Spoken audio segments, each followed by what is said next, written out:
தவேக தொண்டர்கள் எடப்பாடி பழனிசாமியை விரும்புவதால் தான் அதிமுக கூட்டத்தில் தவேக கொடியை காட்டுவதாக கூறியுள்ள முன்னாள் அமைச்சர் செல்லூர் ராஜு, விடுதலை சிறுத்தைகள் கட்சி ஒரு வன்முறை கட்சி எனவும் திருமாவளவன் தனது தொண்டர்களை கட்டுப்படுத்த வேண்டும் என்றும் கடிந்துரைத்துள்ளார்.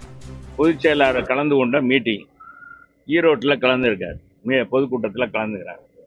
அங்கே தவேக கொடியை காமிக்கிறாங்க. விஜய்க்காக குரல் கொடுத்தது அண்ணன் எடப்பாடியார், ஐயா எடப்பாடியார் தான் எங்களுக்கு குரல் கொடுத்திருக்கார்.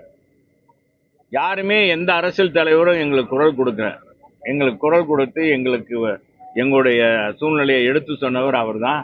எனவே அவர் தான் எங்களுக்கு தான். அவர் வந்ததுனால நாங்களாம் நான் இந்த மாதிரி நிர்வாகியா உங்கள் கார்டை காமிக்கின்றாங்க. அவங்க உறுப்பினர் கார்டை காமிக்கிறாங்க, அந்த இதை கார்டு காமிக்கிறாங்க.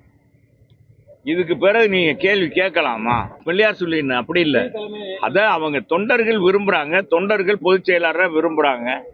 பொதுச் செயலாளர் பேசுகிற இடங்கள்ல எல்லாம் அவங்களா தண்ணி எழுச்சியாக வந்து எங்க கட்சி கொடி போய் வைக்கிறது அவ்வளவு இல்லை.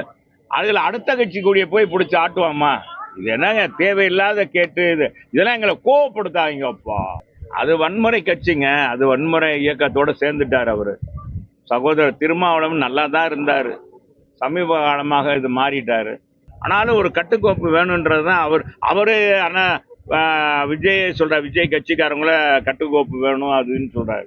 தன்னுடைய கட்சி தலைவர்களும் கட்சி தொண்டர்களையும் நிர்வாகிகளையும் அவரு கண்டிக்க வேண்டியது அவர் கடமை. ஆனா சேர்ந்த இடம் அப்படித்தானே இருக்கும். திமுக எப்படியா அதுதானே அது.